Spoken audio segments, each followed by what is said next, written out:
우리가 앞서서 한 3주 전에 우리가 창세기 22장의 말씀을 우리가 본 적이 있습니다. 하나님의 명령을 따라서 아브라함이 그의 아들 이삭을 번제물로 바치는 그런 순종의 어떤 일화를 우리가 살펴봤었습니다. 여러분, 100세에 얻은 아들을 바치라고 하는 것은 참 감당하기 어려운 일이죠. 그리고 그것도 번제물로 바쳐라. 여러분, 아들을 태워서 바치라고 하는 것은 이 한 아버지로서 정말 감당하기 어려운 끔찍한 일입니다. 그렇지만 아브라함은 하나님의 명령에 순종을 했어요. 근데 그때 하나님께서 그 믿음을 보시고 이삭을 제물로 바치라는 것을 중단하게 하시고 여호와 이레, 하나님께서 미리 준비하셨던 그 순양을 대신하여 번제물로 바치게 하셨습니다. 하나님께서 아브라함에게 이와 같은 시험을 주시는 이유는 네가 그토록 이뻐한 그 아들을 내게 줄 수 있나 없나 한번 보자, 그렇게 시험하신 것이 아니고 하나님께서 주신 약속, 그 약속의 말씀을 지금도 잘 믿고 따라오고 있는가를 시험하신 것입니다. 내가 내게 복을 주고 너는 모든 민족의 아버지가 될 것이다. 그 약속을 믿고 있을 때 하나님이 주신 시험, 너의 아들을 바쳐라 할 때 그 약속을 믿는다면 그 말씀에 순종을 하는 것이죠. 순종을 했을 때 내가 이 아들을 번제물로 바치기 전에 하나님이 이 아들을 살리시든가, 아니면 정말 번제물이 되어서 죽었더라도 하나님께서 그 약속을 이어가신다면 죽은 아들을 다시 살리시든가, 어쨌든 이런 믿음이 있는가를 시험하신 거예요. 그랬더니 아브라함이 그 믿음이 있어서 그 시험을 통과하게 된 것이죠. 그래서 우리가 이 말씀을 적용할 때에 하나님이 주시는 시험은 그 내용에 집중하는 것이 아니라 시험을 주신 목적과 이유를 아는 것이 더 중요하다고 그랬습니다. 지금도 우리는 많은 시험 중에 살아가요. 많은 시련과 고난과 어려움 중에 살아갑니다. 감당하기 어려운 것들이 참 많이 있지만 여러분, 이 모든 일을 주관하시는 분은 하나님이십니다. 하나님이 우리를 그렇게 정말 마지막까지 몰아세우시는 분이 아니세요. 우리가 그 시험의 이유가 무엇인가를 잘 알면 하나님께서 그것을 멈추게 하시고 여호와 이레, 하나님께서 준비하셨던 그 모든 것들을 우리에게 다 허락하여 베푸실 줄로 믿습니다. 우리가 그래서 오늘 이 예배 시간을 통해서도 이제 우리가 또 한 주간 살아갈 텐데 그 한 주간의 삶을 살아갈, 또 이겨나갈 만한 믿음이 생겨나는 그런 시간 될 수 있기를 축복합니다.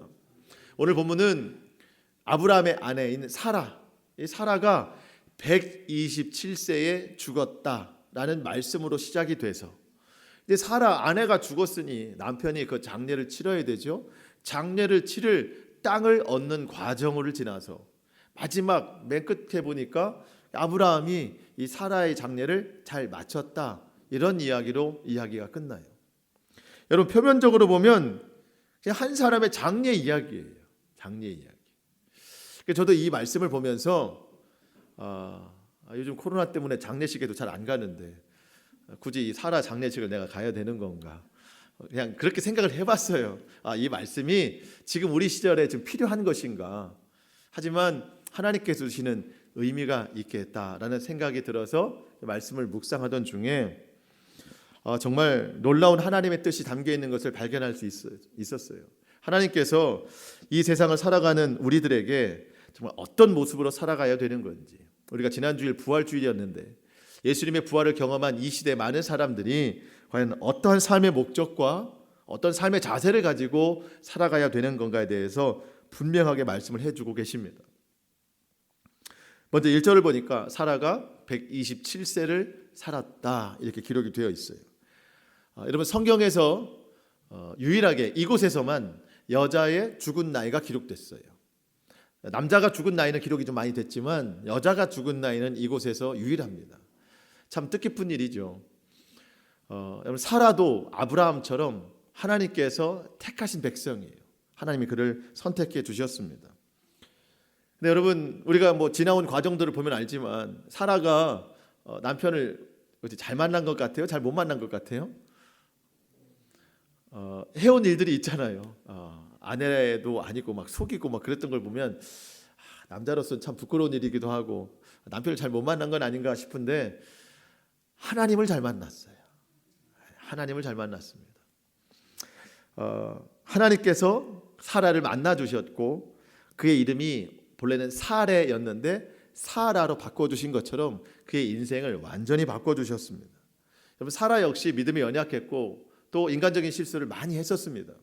그럼에도 불구하고 하나님께서 정말 사라의 삶을 이끌어 주셔서 하나님의 약속을 이을 자의 모태로 삼아 주셨잖아요. 이삭의 어머니가 됐다는 것은 참 이게 놀라운 축복이 되는 것이죠.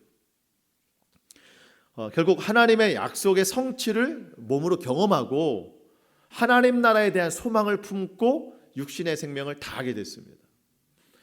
여러분, 모든 사람에게 있어 가장 중요한 것은 하나님과의 만남입니다. 하나님과의 관계예요. 그것이 가장 중요하다는 것을 우리가 다시 한번 느껴보게 됩니다. 사라가 죽어서 그 남편 아브라함이 정말 슬퍼하며 애통해합니다. 원어적인 뜻으로 봐도 정말 마음 깊이 슬퍼하고 애통해합니다. 많은 이유들이 있겠죠. 인간적인 잘못이 많이 있었기 때문에 그렇기도 하고지만. 근데 3절에 보니까요, 사라가 죽어서 슬퍼하고 애통하다가 즉시 일어나서 나갔대요. 그러면서 그가 지금 머물고 있는 땅이 헷 족속이거든요. 가나안이라는 큰 지형 안에 헷이라는 족속이 살고 있어요. 그 땅 안에 지금 머물고 있는데 슬퍼하며 애통해하다가 즉시 일어나서 헷 족속의 많은 사람들 앞에 나가서 그러는 이야기를 합니다. 나는 이 땅에서 나그네요. 거류하는 사람입니다. 내 아내가 죽었으니 이 땅에서 장사를 지낼 수 있는 땅을 내게 허락하시오라고 말을 해요. 여러분, 아브라함이 이런 행동을 할 수 있는 것은 그에게 하나님 나라에 대한 소망이 분명히 있었기 때문입니다. 여러분, 아내가 죽었어요. 정말 슬퍼하고 애통을 했습니다. 그런데 그것이 영원하진 않았습니다. 슬퍼하고 애통했지만 내 아내가 죽었지만, 육신은 죽었지만 그 영혼은 하나님 나라에 들어갔음을 믿는 거예요. 그래서 슬픔을 그치고 이제 장례식을 치르는데 그 땅 백성들에게 나는 나그네요, 거류하는 사람입니다. 여러분, 아브라함이 가나안 땅에 들어왔지만 아직 자기 집이 없어요. 자기 땅이 없습니다. 자기 소유된 땅이 없어요. 그러니까 나그네가 맞고 거류하는 사람이 맞습니다.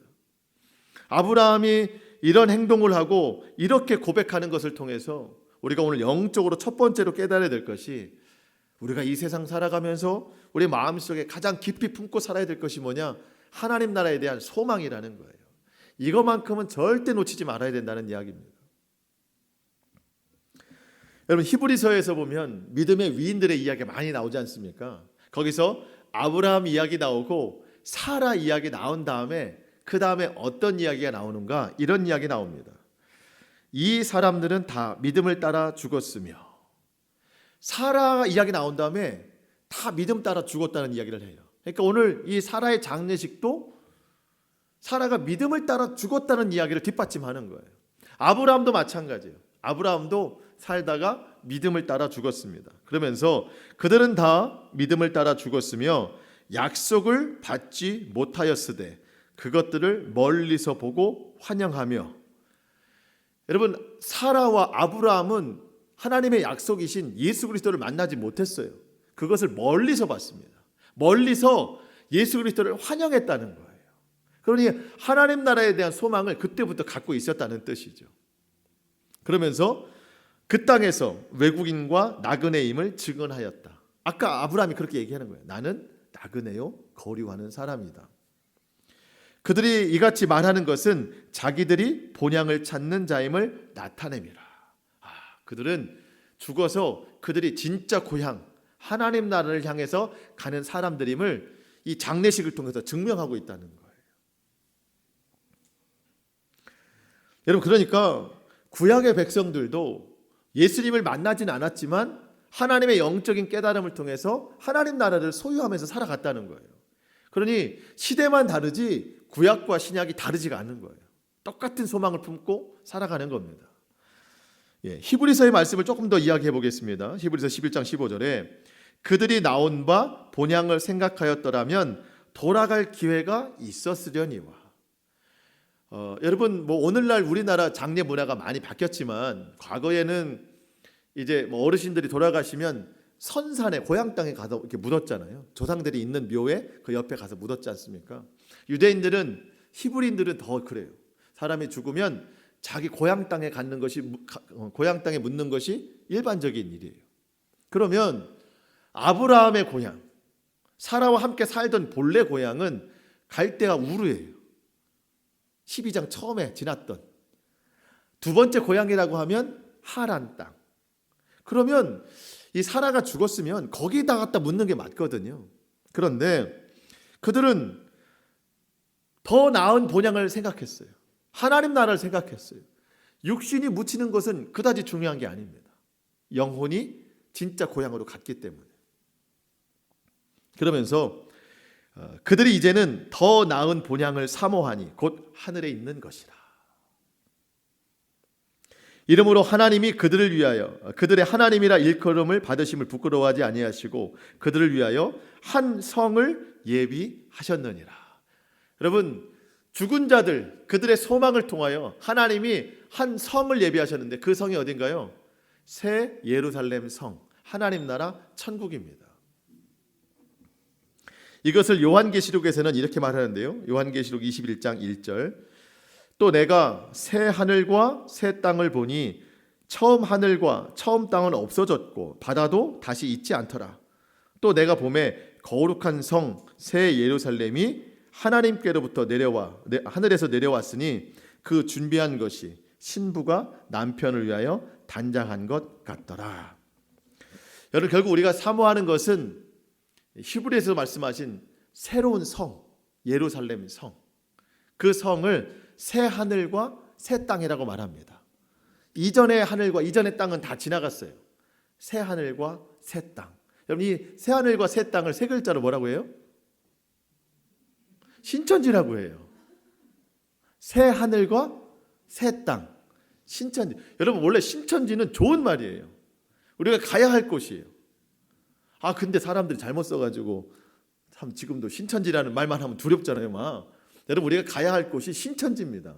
여러분, 오해하시면 안 됩니다. 이걸 졸다가 들으시면 우리 교회가 이단이 될 수 있어요. 우리가 가야 할 곳은 새 하늘과 새 땅, 새 예루살렘. 하나님이 한 성을 예비하셨느니라. 우리가 가야 할 본향은 바로 그곳이라는 거예요. 그러니 이 땅에서 우리가 연연해 하지 않습니다.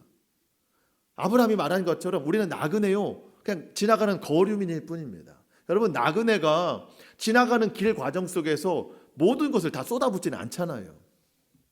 요즘에 캠핑하시는 분들이 많이 있더라고요. 뭐 집을 떠나서 캠핑장에서 하루나 이틀이나 며칠 동안 묵어서 거기서 이제 어떤 야외 생활을 즐기는데, 여러분, 캠핑하는 사람이 그래 내일 캠핑을 좀 해야 되겠다 해서 이사 업체를 불러서 집에 있는 모든 거를 다 옮기지는 않잖아요. 며칠 있을 거만 간단하게 차려서 가지 않습니까?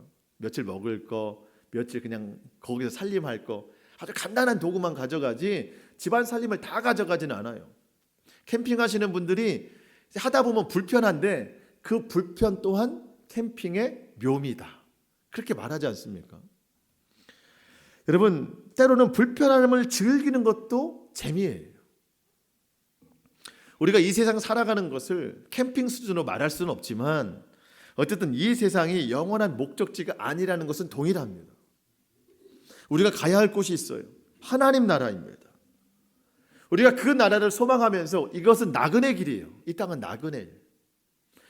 여러분, 나그네 길을 걸어가면서 불편함이 많이 있죠. 여러분, 근데 그 불편함마저도 믿음의 묘미다.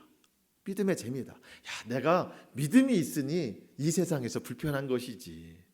그렇게 생각하면 이 불편함을 참아낼 수 있는 거예요. 믿음이 없으면 불편함도 없어요.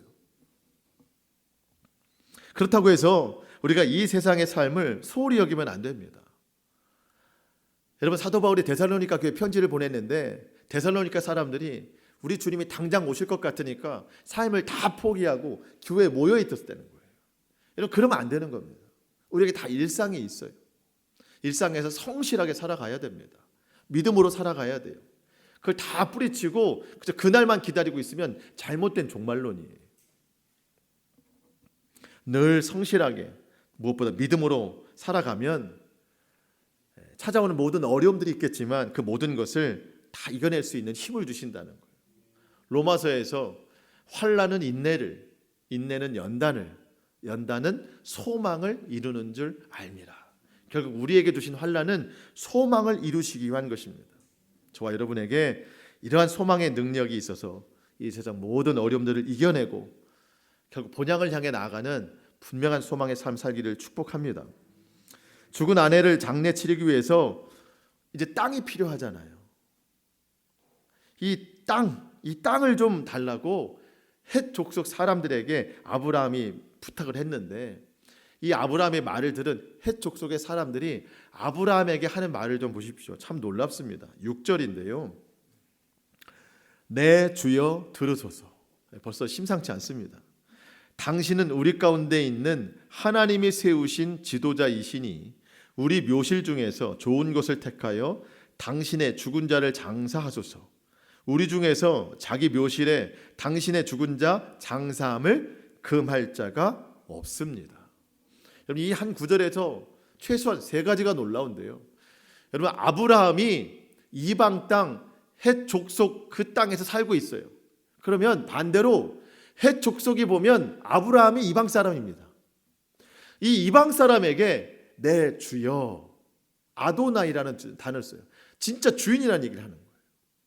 그렇게 호칭하는 것도 참 놀라운 일이지만 당신은 우리 땅에서 하나님이 세우신 지도자이십니다. 하나님을 모르는 이방 백성들이 아브라함을 통해서 하나님을 알게 됐고 하나님이 세우신 사람이라는 걸 고백하지 않습니까? 그러면서 당신의 아내를 장사 치르는데 당신이 원하는 아무런 좋은 땅을 선택하십시오. 그 땅을 갖는다 해도 우리 지역에서 아무도 반대할 사람이 없습니다. 이 정도로 고백을 하는 거예요. 도대체 아브라함이 그 땅에서 어떻게 살았길래 이런 대우를 받을 수 있나요? 우리가 깨달을 수 있는 것은 우리가 모든 일상에서 선을 행함으로 많은 사람들을 통해 하나님 앞에 영광 올려드리는 삶을 살아야 된다는 겁니다.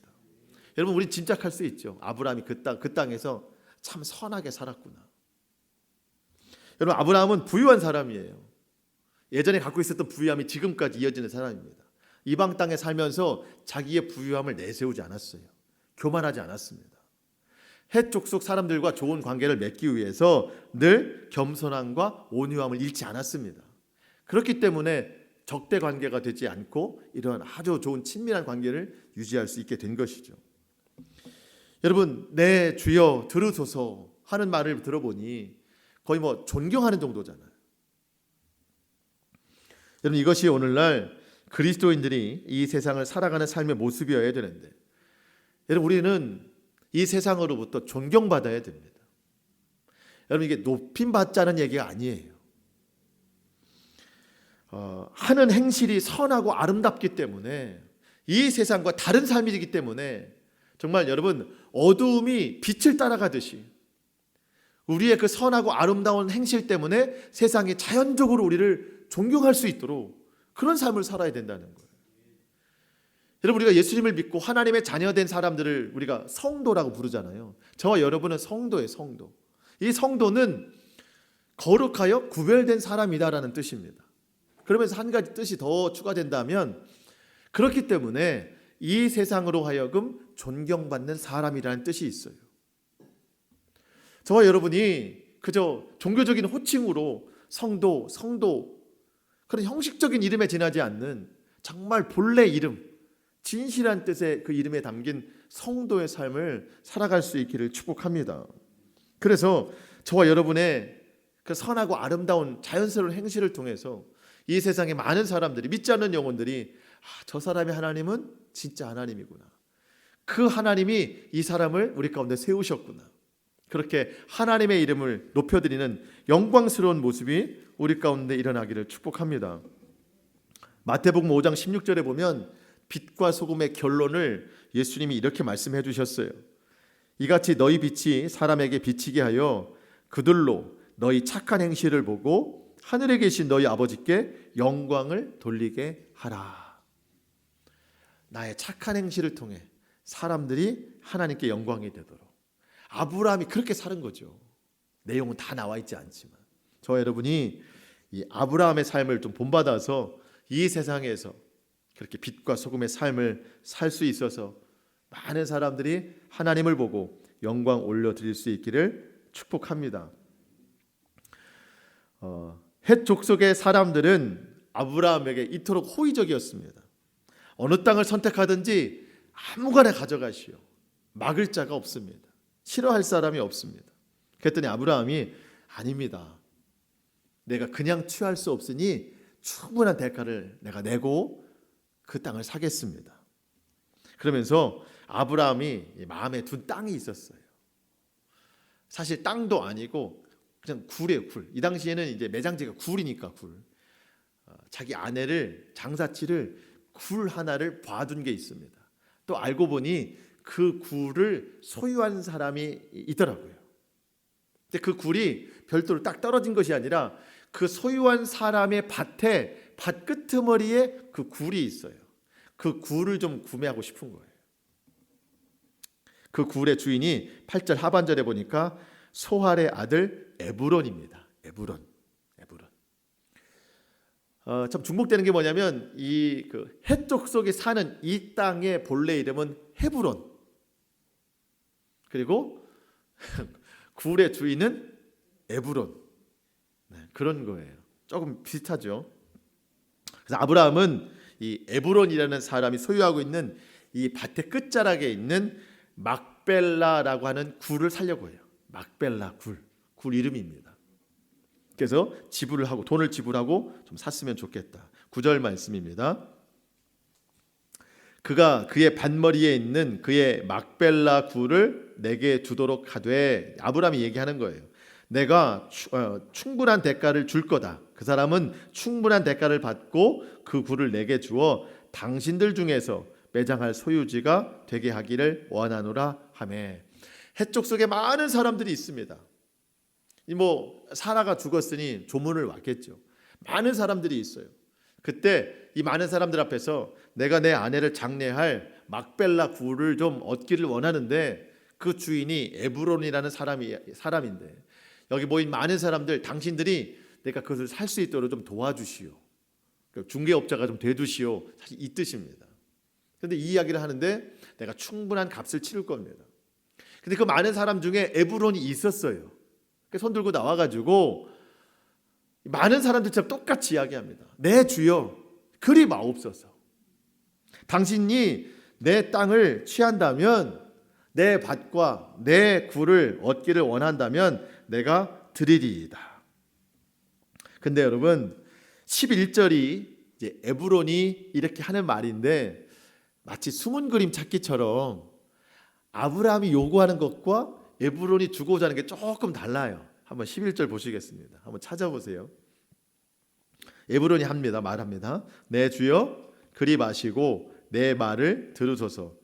내가 그 밭을 당신에게 드리고 그 속의 굴도 내가 당신에게 드리되, 내가 내 동족 앞에서 당신에게 드리오니 당신의 죽은 자를 장사하소서. 여러분, 뭘 찾으셨습니까?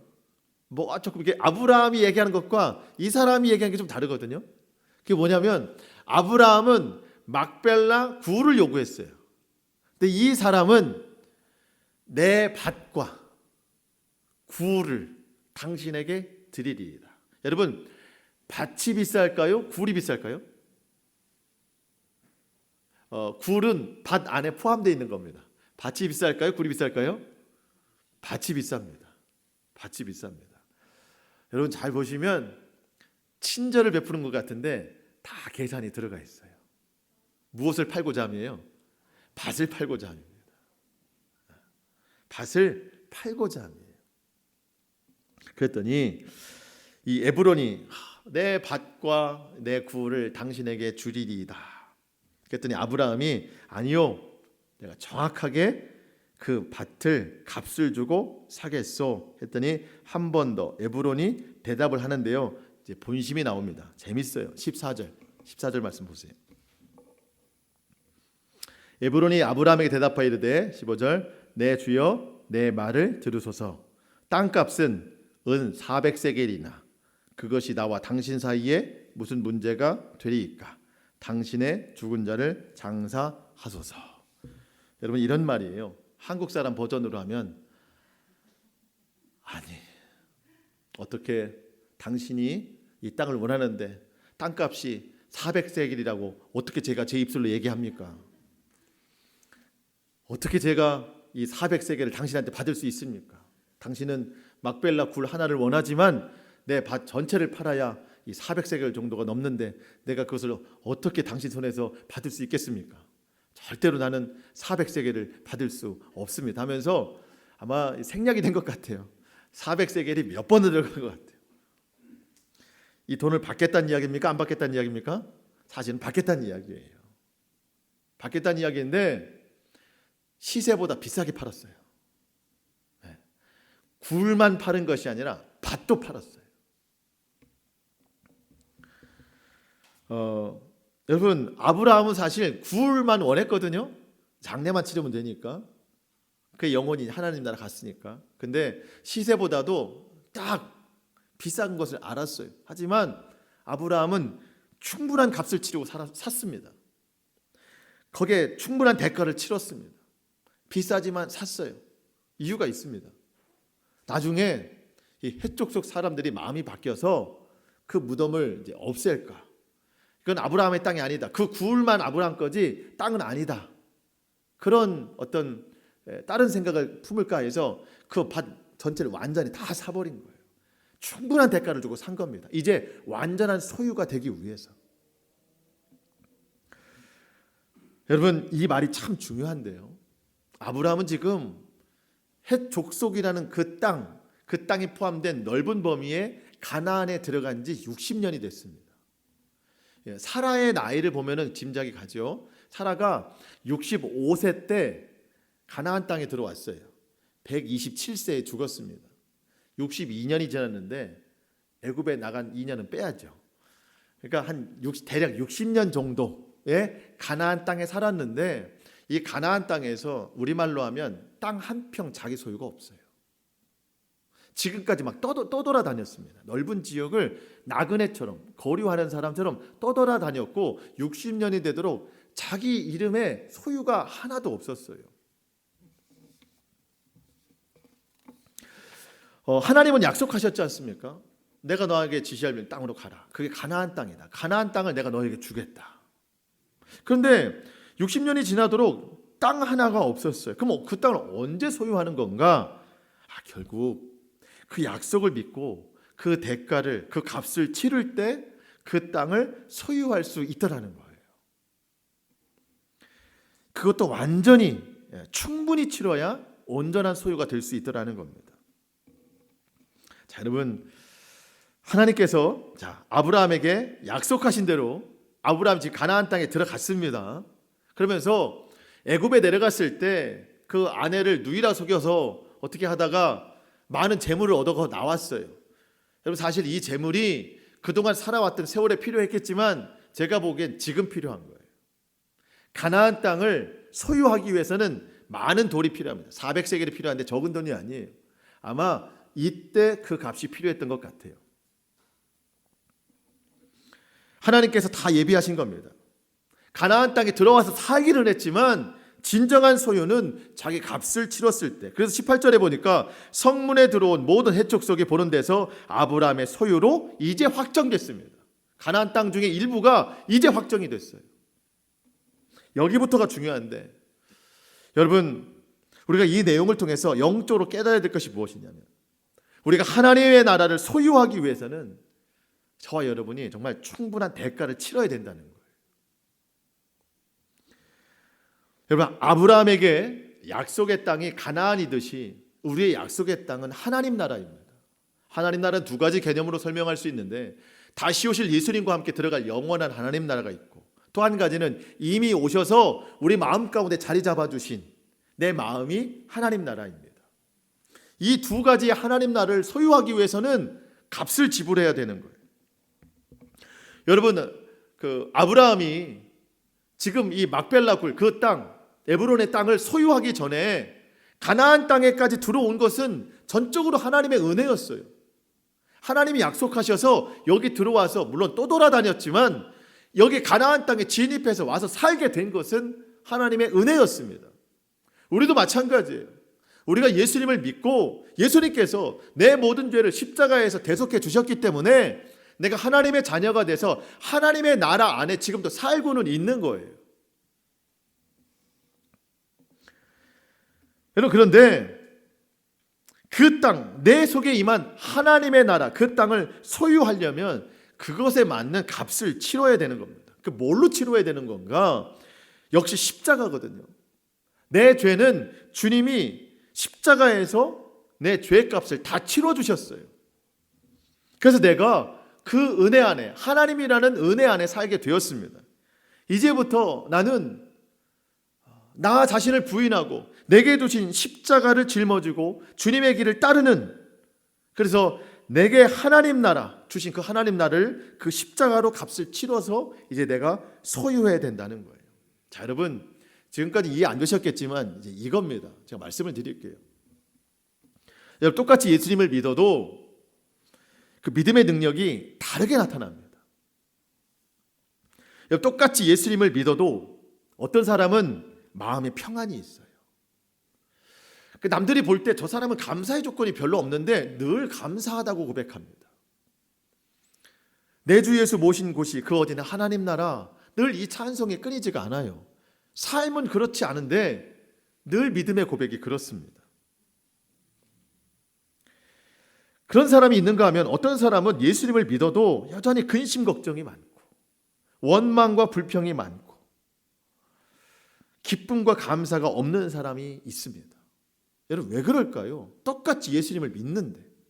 여러분, 믿음의 차이라고 생각하세요? 물론 그럴 수도 있죠. 이 믿음의 차이를 뭐라고 우리가 설명할 수 있는가? 하나님 나라 안에 살고 있어요. 내가 예수를 믿는다고 하는 것은 하나님의 나라 안에 산다는 뜻이에요. 여러분, 늘 감사하는 사람이나 불평하는 사람이나 회개 기도는 하지 않습니까? 그러면 그 사람들의 죄는 똑같이 예수님이 다 해결해 주셨어요. 그게 하나님 나라 안에 살고 있는 거예요. 근데 그 나라 내가 소유하기 위해서는 값을 치러야 된다는 것이죠. 값을 치른 사람은 기쁨이 있고 감사가 있고 찬송이 있어요. 근데 그 나라 살면서도 값을 치르지 않은 사람은 기쁨이 없어요. 감사가 없어요. 그 어떤 값을 치러야 되는가? 내게 두신 십자가로 값을 치러야 된다는 겁니다. 더 구체적으로 설명을 드리면 이런 거예요. 여러분, 참 힘겨운 시대에 우리가 살고 있잖아요. 염려가 없을 수도 없고 근심 걱정이 없을 수 없어요. 하지만 이런 근심 걱정 염려가 몰려올 때 내가 하나님 나라를 살고 있으니 그때 값을 치러야 되는데, 그때 여러분 믿음이라는 값을 딱 내미는 거예요. 믿음이라는 값. 그러면 어떤 사람은 값을 못 치르기 때문에 하나님 나라 있으면서 걱정하는 거예요. 근데 믿음이라고 딱 값을 치르면 염려가 사라지는 거예요. 근심이 사라지는 거예요. 그래, 내가 하나님 믿는 사람이지. 내가 이 믿음으로 이 염려를 극복해보자. 이러면 근심 걱정이 떠나고 그때 비로소 내 하나님 나라를 내가 소유하게 되는 것이죠. 이때 내게 되는 거예요. 미움과 분노와 혈기가 많이 있잖아요. 없을 수가 없습니다. 근데 그런 것들이 내 안에 밀려올 때 값을 지불해야죠. 그래, 내가 온유하자, 절제하자, 자비와 양선, 무엇보다 사랑으로 값을 치르는 거예요. 그래, 내가 사랑해야지, 용서해야지. 그 값을 딱 치르면은요, 모든 마음에 평안이 자리 잡게 되는 것이죠. 그때 진짜 하나님 나라를 내가 소유하게 되는 거예요. 죄의 유혹이 많이 밀려오지 않습니까? 그때 이 절제라는 값을 딱 치르는 거예요. 그래, 나는 하나님의 사람이야. 경건하게 살아야지. 죄 짓던 나의 옛사람은 다 죽었어. 내가 절제해야지. 이 값을 딱 치르는 거예요. 여러분, 이게 쉽습니까? 어렵잖아요. 값을 지불하는 거예요. 그러면 그때 죄의 유혹을 내가 이겨내면 그때 진정한 하나님 나라 되는 것이죠. 어떤 때는 기쁨의 값을 치르고, 어떤 때는 감사, 기도, 말씀 순종, 이런 값을 맞게, 때에 맞게 다 치르는 것이죠. 여러분, 이 모든 것이 나 자신을 부인하고 내게 주신 십자가를 짊어지고 사는 삶입니다. 그 십자가로 값을 치르면 정말 내 안에 하나님 나라를 소유할 수 있게 되는 것입니다. 그런데 예수님을 믿는데 예수를 믿는 것과 내 삶이 전혀 반대 방향이라면 여러분, 우리는 예수님이라는 하나님의 나라를 우리가 살면서도 그 나라를 소유할 수가 없게 되는 거예요. 그러니 예수님 믿어도 덜 근심 걱정이 있는 거예요. 여러분, 값을 치러야 내 소유가 될 수 있습니다. 우리 주님이 십자가에서 내 죄값을 치러내시더니 너는 내 것이라, 너는 내 소유다 말씀하시잖아요. 우리도 마찬가지예요. 우리의 모든 삶의 어려움들에 대해서 십자가로 값을 치러야 됩니다. 그러면 진정한 하나님 나라. 주변에 그런 사람들 계실 거예요. 저 사람 어떻게 저렇게 늘 기쁠까? 상황은 안 그런데 분명히 값을 지불한 사람입니다. 값을 지불하되 충분한 대가를 치러야 돼요. 한두 번 해보는 것이 아니라 날마다 내 십자가를 지고 충분한 죄값. 어떤 사람은 그렇게 생각하죠. 그렇게 살면 바보 같아요. 그렇게 사는 그리스도인들 보면 정말 바보 같아요. 하지만 많은 것을 잃는다고 생각하지만 여러분, 잃는 것이 아니고 내가 하나님 나라를 완전히 소유하는 거예요. 더 넓은 범위로 생각해야 됩니다. 여러분, 성령 안에서 이러한 지혜가 있기를 주님의 이름으로 축원합니다. 마지막으로 참 이해 안 되는 게 있었어요. 아니, 가나안 땅에서 이제 처음으로 땅을 소유했는데 왜 그 땅의 목적이 장례식인가? 여러분, 아브라함이 그 땅에서 존경받았습니다. 부유하죠. 하나님의 영광을 위해서 살았으니까 그런 반응 얻었죠. 그러면 가나안 땅에서 첫 번째로 얻을 땅은 정말 넓고 웅장하고 그곳에 큰 집을 짓거나 큰 창고를 지어서 이방 사람들로 하여금 역시 하나님은 살아계시고 하나님을 믿는 사람은 어디에서나 저런 복을 받지. 여러분, 이방 땅에서 첫 번째로 얻을 땅이 이 정도는 돼야 하나님이 영광 받으실 것이 아닌가. 그런데 왜 장례로 쓰일 땅인가?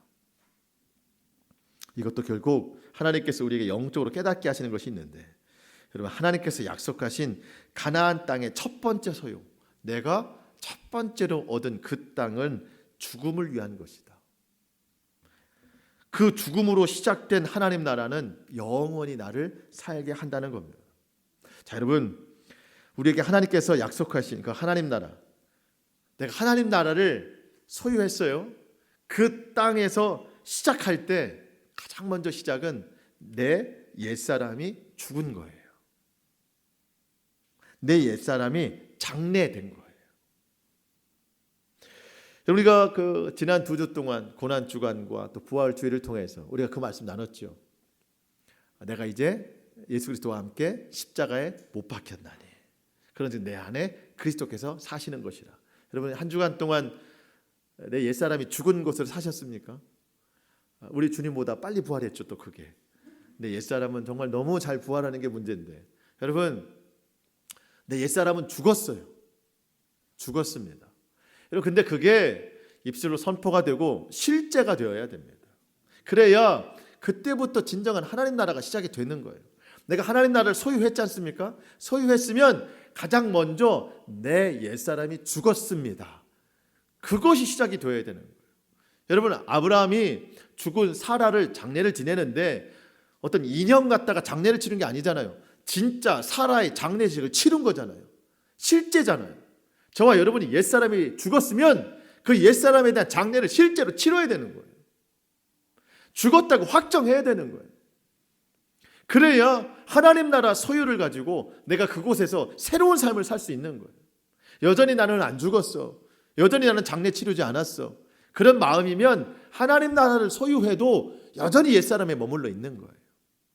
내가 값을 치러서 하나님 나라를 샀습니다. 그럼 이제부터 내 옛사람 죽었어요. 이제 나는 하나님 안에서 새 사람이 됐습니다.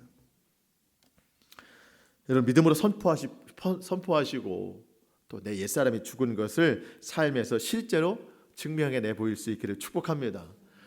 뭐가 마음에서 막 올라오면 나는 죽었습니다. 내 옛사람은 죽었습니다. 더 구체적으로 주님, 나 옛사람은 장례 치렀습니다. 이렇게 선포해 보십시오. 그러면 그때부터 새 능력이 우리 가운데 일어나게 될 것입니다. 삶에 근심 걱정이 와도 주여, 내가 걱정하던 나 옛사람은 죽었습니다. 나는 이제 하나님 나라를 소유한 사람입니다. 이곳에서 장례로부터 출발했으니 하나님 주님과 함께 영원한 나라를 가게 하여 주시옵소서. 여러분, 이러한 고백이 우리 가운데 일어나야 됩니다. 그러면 그 십자가의 능력을 통해서 우리의 상황이 어떻든지 환경이 어떻든지 우리는 날마다 하나님 나라의 능력을 경험하며 살아가게 될 줄 믿습니다. 오늘 말씀을 마치면서 우리 오늘의 말씀을 우리 마음밭에 심겠습니다. 그냥 딱 보면 하나의 장례식 이야기예요. 오늘 창세기 23장은. 근데 하나님 나라를 소망하며 살아가는 우리에게는 큰 깨달음과 도전을 주는 말씀입니다. 여러분, 소망이 어디에 있으세요? 이 세상에 있습니까? 혹시 사람에게 있습니까? 자녀들에게 있습니까? 여러분, 이 세상에 하나님 외에는 다른 소망이 없어요. 하나님만 소망을 품고 살아갈 때 그 하나님께서 다른 삶을 온전히 이끌어 주심을 믿으시기 바랍니다. 특별히 내가 예수님을 믿는데도 왜 세상과 다르지 않은가? 하나님 나라를 소유하지 못해서 그래요. 여전히 나는 값을 치르지 않았습니다. 하나님이 좋지요. 하나님 믿는 게 좋지요. 예배에도 기쁨이 있어요. 삶에서 값을 치르지 않기 때문에 그 능력이 나타나지 않아요. 여러분, 값을 치러야 됩니다. 십자가로 값을 치러야 돼요. 나는 죽었어요. 예전에 나는 죽었습니다. 내 안에 그리스도께서 사십니다. 이제 내가 육체로 사는 것은 내 삶의 새 주인 되신 예수님 말씀 안에 순종하며 살아가는 것입니다. 오늘 이러한 믿음의 고백 잘 살아갈 수 있도록 성령님의 도우심 가운데 살아가는 저와 여러분의 모든 삶이 될 수 있기를 주님의 이름으로 축원합니다. 아멘. 우리 함께 기도하겠습니다.